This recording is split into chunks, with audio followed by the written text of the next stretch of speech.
Hello friends, welcome to குறிஞ்சி கதம்பம். இது என்னுடைய பால்கனி கிச்சன் கார்டனில் போட்ட வெந்தயக்கீரை. வெந்தயக்கீரை நல்லா வளர்ந்துருச்சுன்னா அதை எடுக்கணுன்னா ஒன்றா எடுக்கக்கூடாது. கொஞ்சம் தண்ணி ஊற்றிட்டு ஒரு 5 மினிட்ஸ் கழித்து பஞ்சாக அப்படி பிடிச்சி மேலே தூக்குனிங்கன்னா மண்ணிலேருந்து ஈஸியாக வெளியில் வந்துடும் கீரை. பாருங்கள் எவ்வளோ அழகாக வந்துருச்சுன்னு சொல்லிட்டு. நீங்கள் ஒன்றா எடுக்கக்கூடாது, அது மாதிரி கட் பண்ணவும் கூடாது. கட் பண்ணால் மட்டும் திருப்பி வளராது. அதனால் நீங்கள் வேரோடு எடுத்துகிட்டு மறுபடியும் வேரை மாற்றி போட்டுக்கணும். எடுத்ததுக்கப்புறமா வேரை மட்டும் இந்த மாதிரி கட் பண்ணிடணும். தண்டை கட் பண்ணாதீங்க. தண்டையும் நம்ம சமையலுக்கு யூஸ் பண்ணிக்கலாம். ஜஸ்ட் அந்த மண்ணோடு இருக்கிற வேர் பகுதியை மட்டும் கட் பண்ணிவிட்டு அதை நல்லா கழுவிக்கணும்.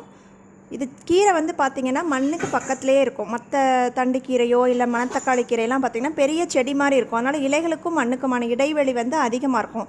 பட் வெந்தயக்கீரை சின்னதாக பறிக்கும்போது அது மண்ணோட ஒட்டிகிட்டு இருக்க மாதிரி இருக்கிறதுனால நிறைய மண் துகள்கள் இதில் பிடிச்சிட்ருக்கோம். ஸோ தண்ணி ஊற்றி ஒரு 2-3 முறை நல்லா கழுவிட்டு மறுபடியும் கொஞ்சம் தண்ணி ஊற்றி ஒரு 5 மினிட்ஸ் வச்சுட்டு கழுவினீங்கன்னா மண்ணெல்லாம் கம்ப்ளீட்டாக போயிடும். பாருங்கள் எவ்வளோ மண் இருக்குன்னு. இந்த தண்ணி நீங்கள் வேஸ்ட் பண்ணாதீங்க. இந்த மண்ணோடு இருக்கிற இந்த தண்ணியில் மண்ணும் இருக்கும், அந்த மண்ணில் இருக்கிற சத்துக்களும் இருக்கும். ஸோ இதை தண்ணியை மறுபடியும் நம்ம செடிக்கு யூஸ் பண்ணிக்கலாம். நம்ம வச்சுருக்கிற செடிக்கு இதை நீங்கள் ஊற்றிக்கலாம். ஸோ மண் நமக்கு வேஸ்ட் ஆகாது. ஸோ இந்த மாதிரி 2-3 முறை கழுவிட்டு நல்லா தண்ணியில் ஊற வச்சுட்டு திருப்பியும் கழுவி எடுத்திங்கன்னா சூப்பரான கீரை ரெடியாக இருக்கும்.